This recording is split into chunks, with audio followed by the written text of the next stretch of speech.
Эрхэм үзэгчдийн хойр амгалан айлтгын Монголын үндэсний олон нийтийн телевизийн цаг үе үзэл бодол ярилцлагын нэвтрүүлгээ би Америкийн нэгдсэн улсын Калифорни мужийн Калифорни их сургуулиас хийж байна. Тэр 1868 онд байгуулагдсан Калифорнийн хамгийн анхны улсын их сургуулиудын нэг болох энэ сургуульд өнөөдөр нэг монгол багш хичээл зааж байна. Энэ бол Цөлтмийн уран чимэг. Урлаг судлалын ухааны доктор, Калифорни их сургуулийн багш энэ эмэгтэйтэй уулзаж цаг үеийн асуудлаар бас үзэл бодлыг нь сонирхож ярилцлаа. Тэгэхээр аав чинь Цөлтөм гэдэг ардын зураачийн тухайд, хоёр ах ээжийн тухайд, зураачдын тухайд, Ичи Орлоо багшийн тухайд үзэгчид сайн мэднэ. Харин таны тухай жишээлх юм бол би ихтэл нэг сайн мэдэхгүй. Тэгэхээр үзэгчдийнхээ өмнөөс та өөрийгөө нэг товчхон танилцуулахгүй юу гэдээ яриагаа эхэлчихье. За би өөрөө урлаг судлаач. Тэгээд энэ сургуулийг, Калифорни сургуулийг Монголын соёл урлагийн ухаанаар бол урлаг судлалын ухаанаар бол доктор зэрэг хамгаалаад тэгээд эндээ багшлаад үлдсэн байгаа. Тэгээ 10 оноос хойш энтэй бол Азийн чиглэлийн хичээлүүдийг заагаад эрдэм шинжилгээний ажлаа зохион байгуулад тэгээд л явж байна да. Тэгэхээр Монгол судлалын төв байгуулагдахаас өмнө та чухам ямар чиглэлээр хичээл зааж ирсэн бэ?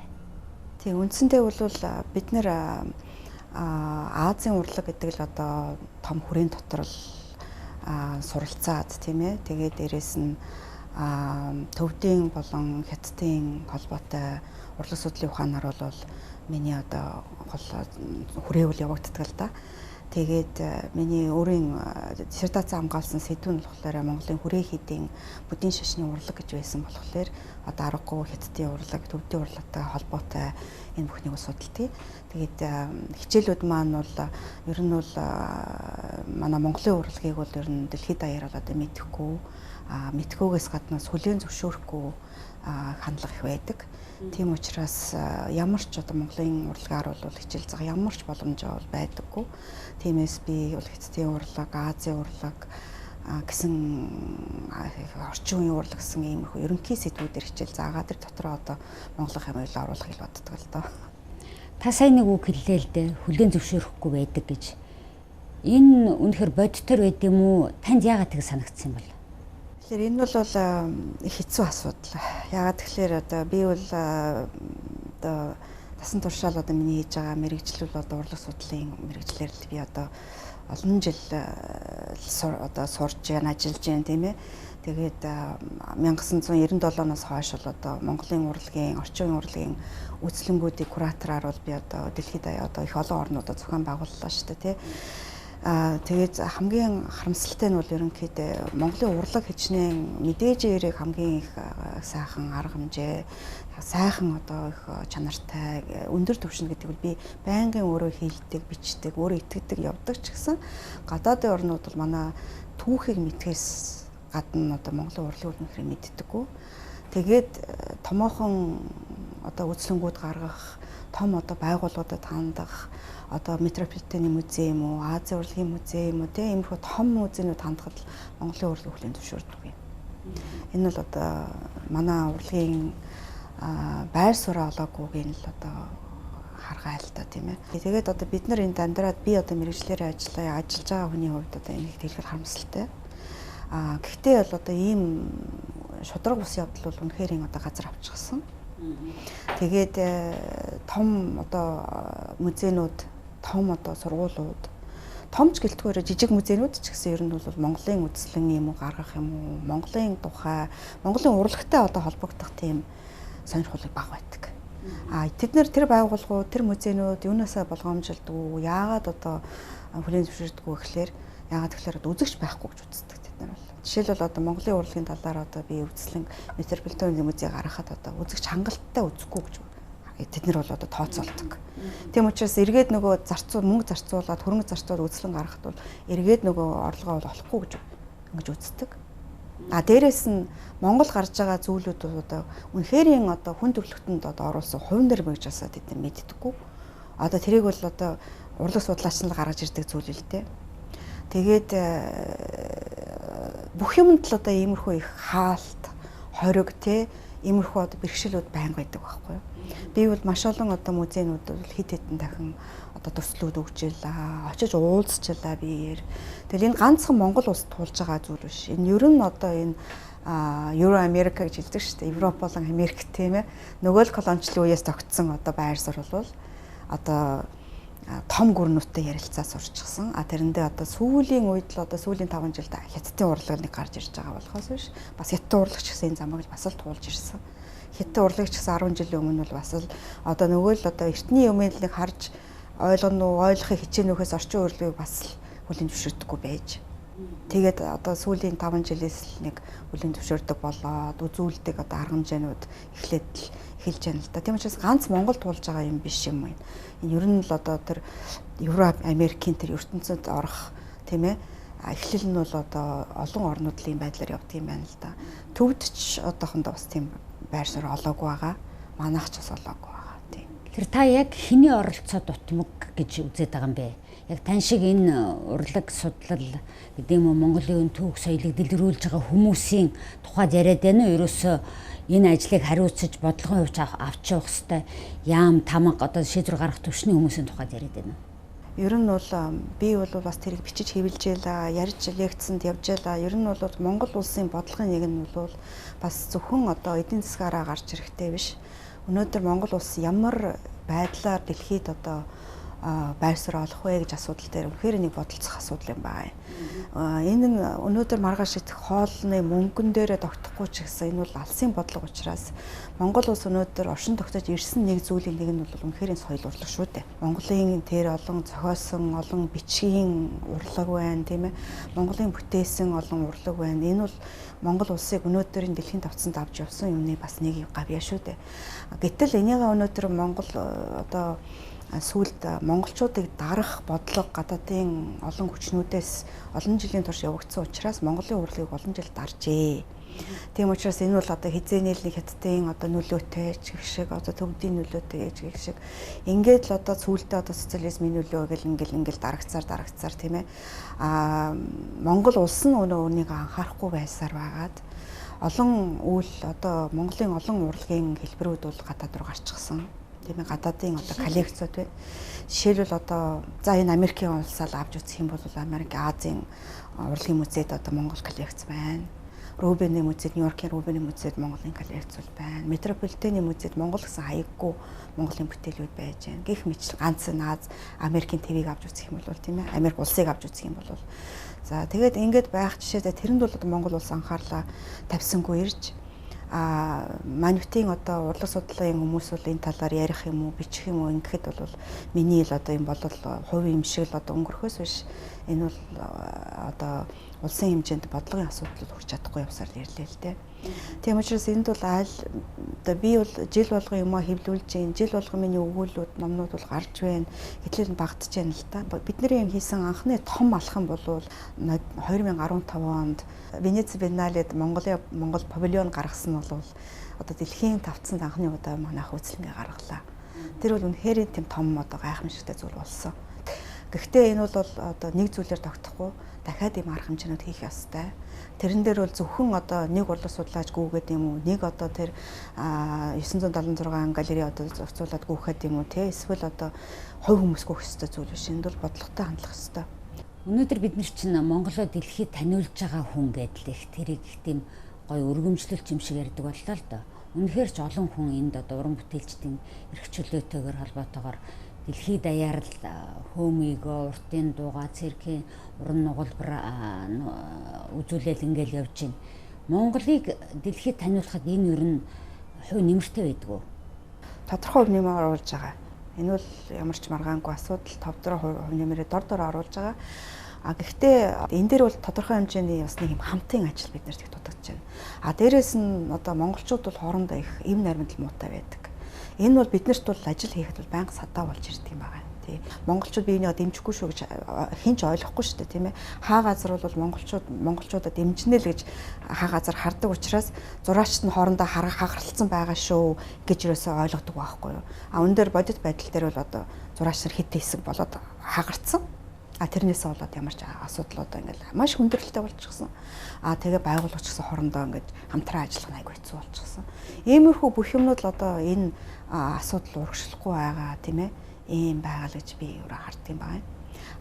Дэлхий дээр гараад ирэх юм уу, том музейний хувьд юм уу, монголчууд гэдэг нэг л голос шүү дээ. Нэг л одоо нүүр царай шүү дээ, тийм ээ. Тэрэн дээр хамтдаа л бид нар босхгүй бол биевнийхээ мууг харах гэсэн юм уу, тийм ээ. Биевнийхээ хөдөлмөрийг хүндэлдэггүй юм уу, тиймэрхүү одоо байр суурь аль хэдийн хоцорчоод байхад л одоо манай харамсалтай нэг байр суурь нь алдагдахгүй яваад байна л та тийм.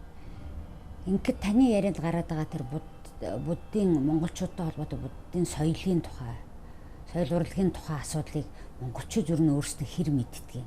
Үнэхээр монголчууд энэ ертөнцийг үзэх үзэл, амьдралын философи нь энэ буддын соёл, буддын ухаантай холбоотой юу?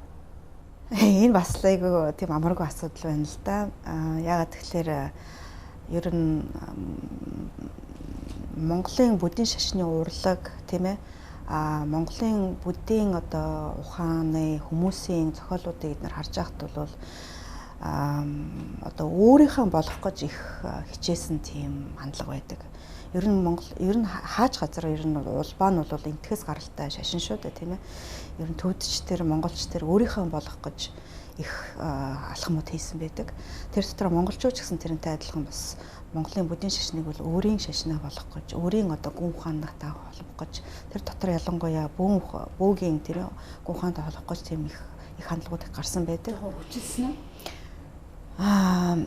Тэхээс өөр арга байгаагүй тэр үед бол тийм ээ. Тэр үеийн улс төрийн байдал, тэр үеийн Монгол улс одоо бие даасан хэлбэрээ тогтоох гэж бас их оролдлого тийм ээ. Соёлынхаа тэр нүүр царайг тогтоох гэж тийм ээ. Хэв шинжээ тогтоох одоо ганц зам нь бол буддийн шашныхаа одоо гон ухааныг мэдэрч өөрийнхөө болгох тэр хандлага бол их чухал байсан л да. Тийм учраас манай гон ухаантнуудын зохиолуудыг унших юм бол хэдийнэ буддийн шашин нь одоо харийн байсан ч гэсэн өөрийнхөө сэтгэх, өөрийн одоо болгох тэр их зарчмууд их гарсан байдаг. Бидний буддийн шашны ухаан одоо сүүлийн үед бол их судалж эхэлж байна. Чармаалтгүй их олон сайхан орчуулгууд гарсан тийм ээ. Тэгээд цаашдаа бол ер нь Монголын буддийн шашин гэдэг нь юугаараа Монголын болж тодорхойлж байгаа юм бэ гэдэг дээр бол их гол зохиолууд гарах байх гэж би найдаж байна.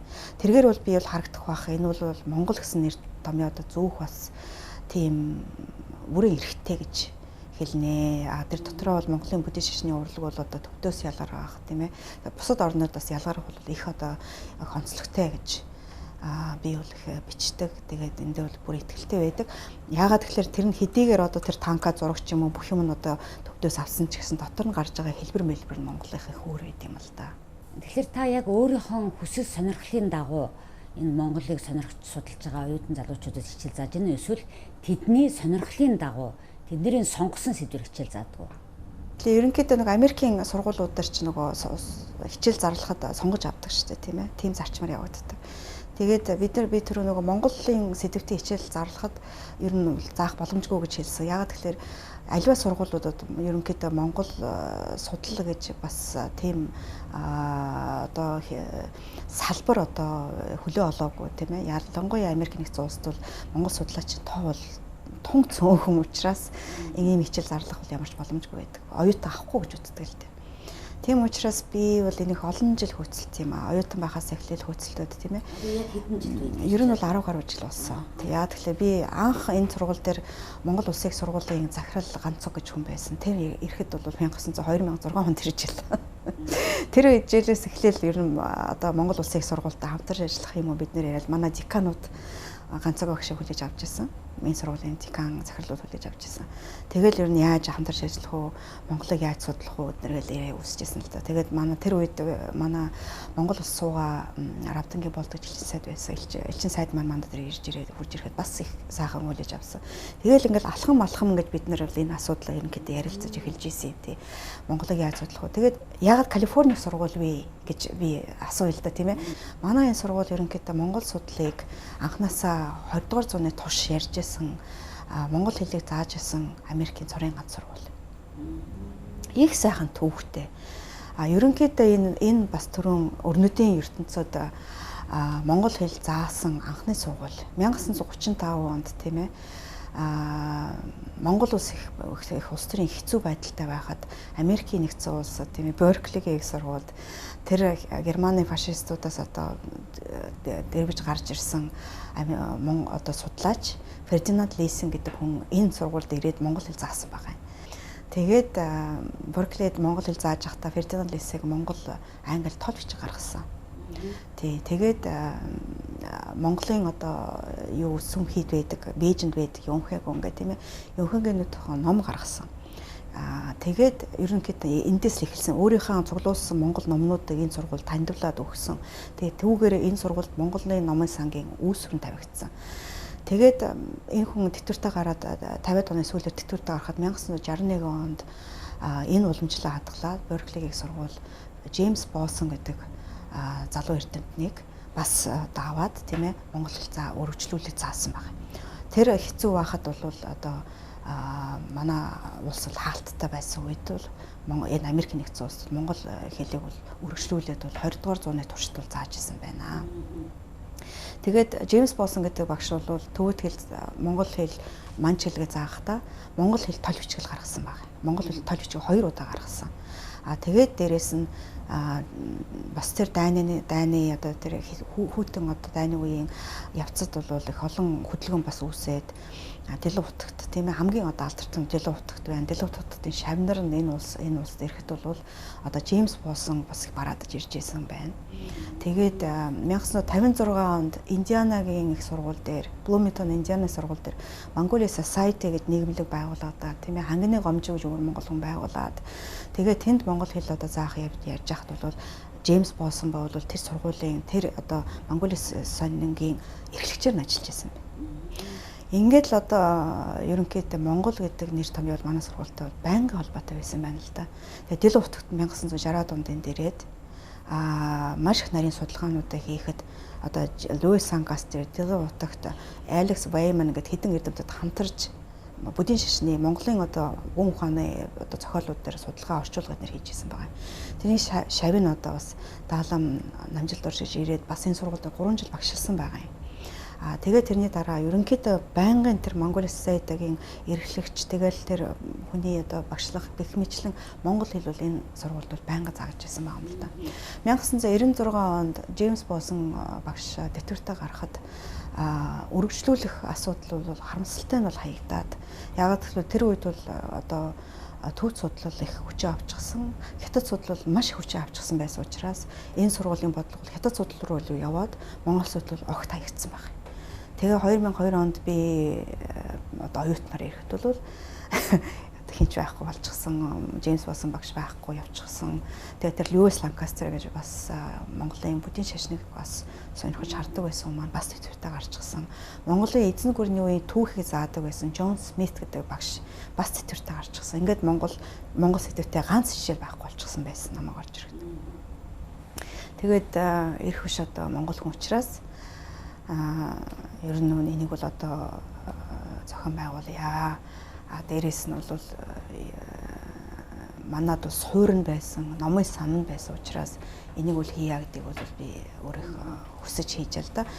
Тэгээ Монгол судлалын асуудлыг ярихад бол энэ сургууль их олон жил бас зөвшөөрөхгүй явсан л да. Яагаад тэгэхээр бол Монгол судлал гэж юу хэлж байгаа юм? Ямар салбарын Монгол судлаач хэмжээг нэрлэгээд надад хэлдэг байсан юм. Тэгээд бүр одоо манад бол элчин сайд болдгоо ирсэн, дараа нь бол элчин сайд Бэхбатгоо ирсэн. Аль нь бол ерөнхийдөө эрэхтэй бол дандаа л Берклиг бол тий Монгол судлаа ингээ байгуулах юм бол дэмжин гэж одоо их ярьдаг байсан. Тэр болгоно биднэрт бол их том алхам болж байсан. Дээрээс нь бол манад энэ Сан Францискод бол Монгол одоо консул байгуулагдсан тий. Консул байгуулагдаад анх хоёр гэдэг манай анхны консул ирээд анх хоёр бас манай дээр ирээд ингээд манай багш нартай захирлуудаа уулзаа ингээд явж байхад бол анх хоёр консулын дэргэдийн асуудлыг ярьж байхад Монгол салбар гэж байхгүй гэж хэлж исэн бүр манай захирлууд тэгжсэн. Тэгээд Монгол салбар гэж байхгүй, Монгол судлал гэж байхгүй. Монгол судлаач гэж ямар хүнийг нэрлж одоо хэлэх юм чи одоо ингээд хэлгээд намайг тэгжсэн байхгүй. Анх хоёроор сонсчод бүр итгэхгүй те итгэмээргүй юм яриа үүсчихсэн. Үүндээ Америкийн нэгдсэн улсад Монгол судлал айгүй одоо их хөгжих нь бол их удаашралтай байгаа газар л да. Европ одоо Японд дээр Монгол судлал хөгжсөн байгаа шүү дээ. Тэгээд ярьж байхад бол анх хоёр бол тэнд байсан. Тэгээ анх хоёр хоёулаа бит хоёр одоо ингэж хэлсэн байгаа. Тэр одоо татгалзаж байгаа захирлуудаа тий. Та нар анх ганц ч удаа Монгол гэсэн сэдвтээ хичээл зарлж үзээгүй. Ганц ч удаа та нар Монгол гэсэн нэртэй тий тийм ивент зохион байгуулж үзээгүй тий. Одоо ямар нэг арга хэмжээ зохион байгуулж үзээгүй мөртлөө та ингэж ярьж болохгүй. Берклигийн оюутнууд бол бүгдээр айгүй их харин ч их дэлхийд танил учраас тий. Энэ талаар бол айгүй ойлголттой байгаа гэж.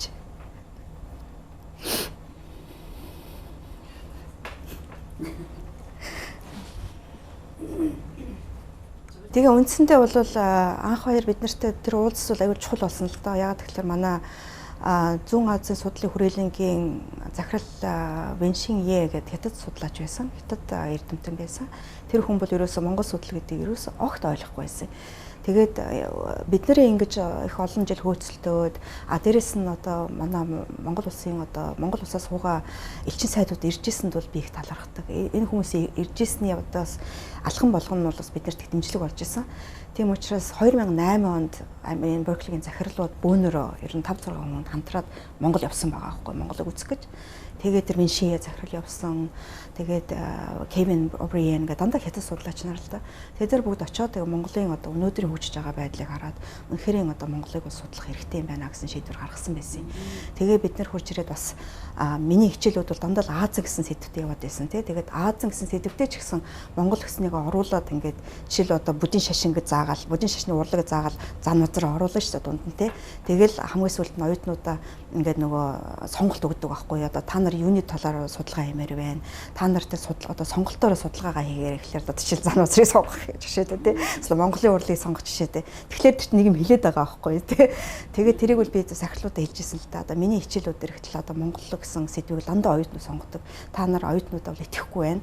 Оюутнуудаа бол та нар найдахгүй байна тий. Оюутнууд ч үнэхээр Монголыг бол судлана гэж цаан чинь ийм бүр маш ингэ том надад үзүүлэлттэй бол байна гэж би маргаж ирсэн юм байна. Тэгээд манай консулч байгуулсан бол аюу их чухал арга хэмжээ болсон тэрэн дээр. Тэгээд энэ бүхэн бол бас одоо мэдээж яриг их чухал арга хэмжээнүүд бол тэгээд тэм шийдвэр гаргаад 2013 онд Монгол судлалын төв байгуулъя гэсэн юм шийдвэр гаргасан. 13 онд. Тэгээд 2013 оны 3 сард ийм том пропозал бичээд тий Монголын засгийн газарт бол хандаж Монголын ийм төв байгуулъя, Монгол судлалын хичээлүүдийг явуулж эхлэе. Эний одоо эхний ээлжинд бол Монгол хэл зааж эхэлнэ гэсэн ийм одоо шийдвэр гаргаад ингээд бол энийгээ бол Монголын засгийн газарт хандаж өгсөн байгаа. Тэгээд энэний мөрөөр бид нэр би болон манай дэд захирал Дэвид Жэвгэд бид хоёр 5 сард 2013 оны 5 сард Монголд очиод ургамал цэцэгээ дэд сайтаа уулзаад энэ асуудлаар дараа нь 2013 оны 7 сард очиод бас энэ асуудлаараа Америкийн элчин сайд энэ асуудлыг аяг хэмжээд тэгээ энэ асуудал болгон дээр харамсалтай Монголын тал их удаашралтай хандж байсан л да. 14 он гэхэд яг албан ёсны хариулт ерөөсөө засгийн газраас бол ирэхгүй боловсролын яам бол тагчиг одоо байгаад байсан учраас бид нэр энэ захирлууд бол ерөнхийдөө энэ асуудлыг орхих юм уу одоо хойшин тавих энэ асуудал бол тавигдчихсан. Тэгээд эцсийн эцэд бол энэ асуудлыг бид нар бүр гишүүдийн одоо хэмжээнд хүртэл тавьж исэн. Тэгээд сургууль энэ жах Монголын засгийн гарт хандаж ингэж төсөл бичгээс гадна бас энэчнээс бид нэр хөрөнгө оруулалтыг хайж бас их хөөцөлдсөн байгаа. Тэгээд үндсэндээ 2015 он гэхэд Америкийн засгийн газраас Монгол хэл заахаар бас 3 жилийн одоо тийм хөрөнгө оруулалт хийсэн. Тэгээд тэр хөрөнгө оруулалтаар бид нэр Монгол хэл заах одоо уралдаан зарлж агаад тэгээд төвд хэлтэй монгол хэлтэй манж хэлтэй хятад хэлтэй тийм Брайан Бауман гэдэг монгол судлаач багшийг авсан. Брайан Бауман багш Индианыг сургуулийг монгол судлалын одоо ангийг бол төгсөөд одоо 6-7 жил ажил байхгүй юм хүн анх удаа мэргэжлэр ажиллах юм боломжийг Берклигийн сургууль гаргаж өгсөн дөө тэр хүнд. Тэгээд тэр хүн монгол хэл зааж эхэлсэн. тухайн үеийн одоо засгийн газрын гишүүдийн нэг Бачими гишүүн тийм ээ манай Сан Францискод ирсэн.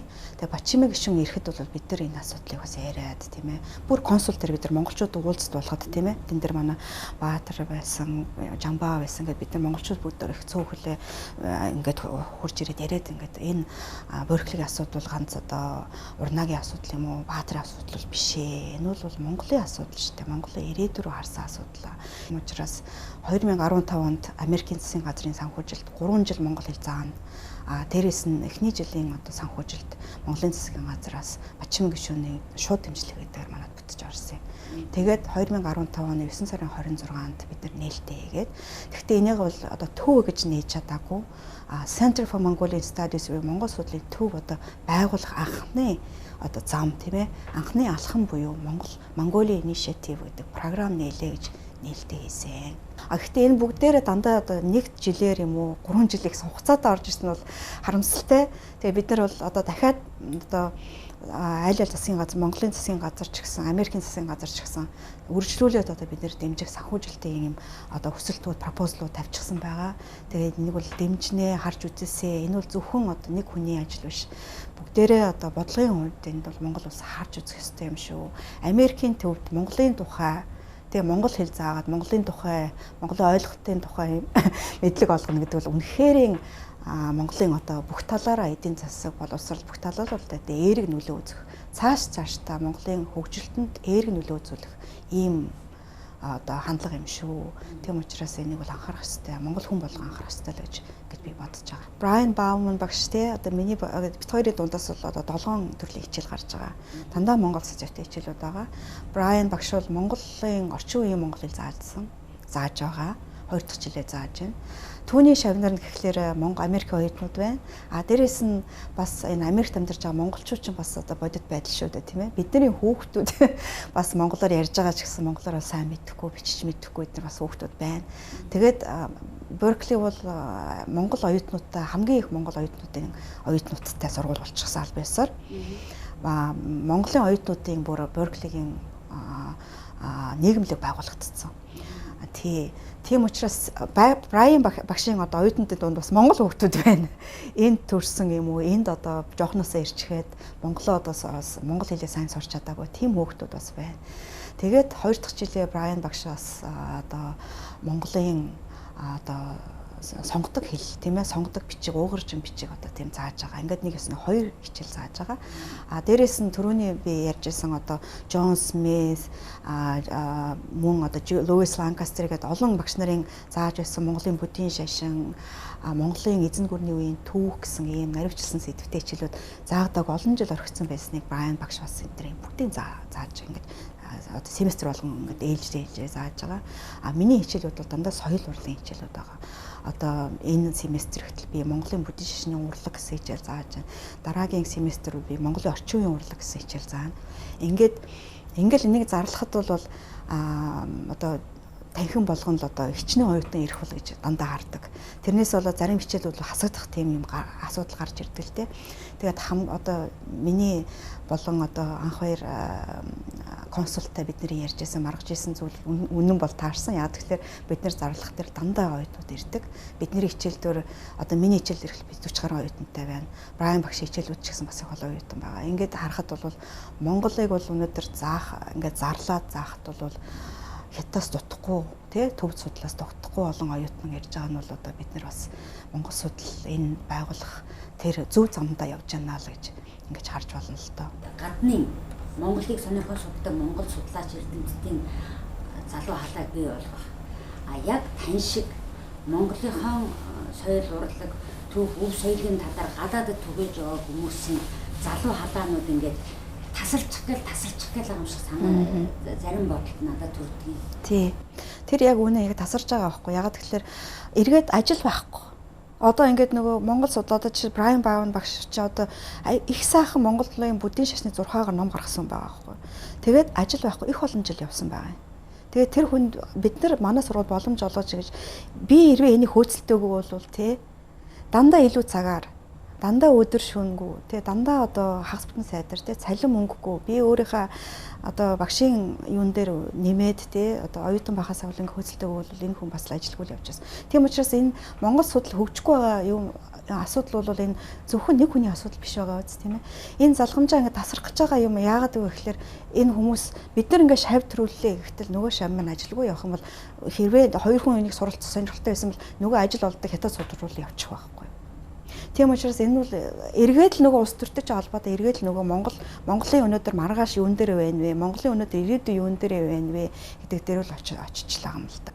Одоо 10 жилийн сурагч байхдаа л аавын тань бүтээж одоогийн хэлээр бол эрхэлж гаргасан бурхтын зурагтай гадаадын хүмүүс зориулсан тийм сайхан номыг харж ажилтээ. Энэ бол яагаад заавал гадаадад ийм гоё цаасан дээр ийм гоё өнгөтөр хэвлэх ёстой юм бол гэж би тухайн үед бодож л байсан баг. Бодоогүй ч байсан баг. Тэгэхдээ би юу гэж хэлэх гээд энэ хөтө зэрэг Монголын энэ түүх соёлын өвийг дэлхийд таниулах гэсэн та аавынхаа тэр замаар явж гин гэж өөрийгөө боддгоо өнөөдөр. Эсвэл би тэр чиглэлээр мөртлөөсөө өөрийнхөө замаар удаж байгаа гэж боддгоо. Би энийг бол үргэлжлэл гэж ойлгодог л да. Яа тэгэхээр ерөнхийдөө аав маань бол тэр хэцүү үед тэр номнуудыг хийжсэн тий. Тэгээ тэр үед бас ер нь үеийн л одоо сэхэднүүд бол дандаа л ирээдүрөөгөө хардаг тийм ээ. Тэгэл одоо ганцхан Монгол дотроо Монгол тогоондоо биш дэлхийд одоо юм мэдүүлэх юмсан. Дэлхийд Монголоо түгээх юмсан гэсэн манай сэхэднүүд явж байсан. Манай аав тэр олон сэхэднүүдийн нэг байсан тийм ээ. Тэгээд тэр Монголын тэр хэцүү үед одоо Монголын бүдийн шашныг хааж байсан, хориот байсан үед л тэр номнуудыг гаргаж ирсэн. Тэр боломжгүй юм бүтээж гаргаж ирсэн бол өнөөдөр бид нар миний одоо үеийнхэн болвол харин ч одоо дэлхийдээ харьцдаг илүү зам нээгдэж ийм том сургуульд очиж суралцах, багшлах, ажиллах бас ийм боломжууд нээгдэж тий. Тэгээ би өөрийнхөө судалгаанд ингэж анхаарад би зөвхөн өөрийнхөө юм хийгээд ингэ явах надаа илүү амар байх тийм ээ. Гэхдээ мэдээж хэрэг аавынхаа юмыг харахад ч гэсэн тэр хэцүү үед ийм игээд болсон чинь бид нар те би ч гэсэн таа ч гэсэн бид нар бүгдээрээ илүү жоохон илүүтэй юм хийгээд жоохон илүүтэй сэтгээд илүү Монгол улстай ингээд явах юм бол боломжууд бол илүү байна.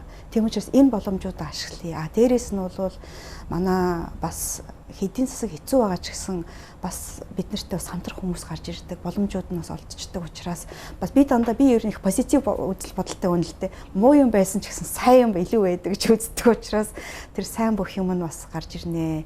Тийм учраас энэ аавын минь хийсэн ажил бол ингээд орчин үед илүү боломжуудаар ингэж баяжигдаа тий ингээд явна гэсэн ийм би бодолтой байдаг юм байна. Тэгэхээр өнөөдөр бид нар та бүхэн ярианд дэлхийн хэмжээний Монголынхоо сурталчлах, таниулах, түүх соёлын өвлүүлэх тухай ярьлаа шүү дээ. Гэхдээ өнөөдөр бид нар монголчууд ч их олон зуун мянгаараа гадаадад амьдардаг, гачаа тэмүүлдэг болчихсон.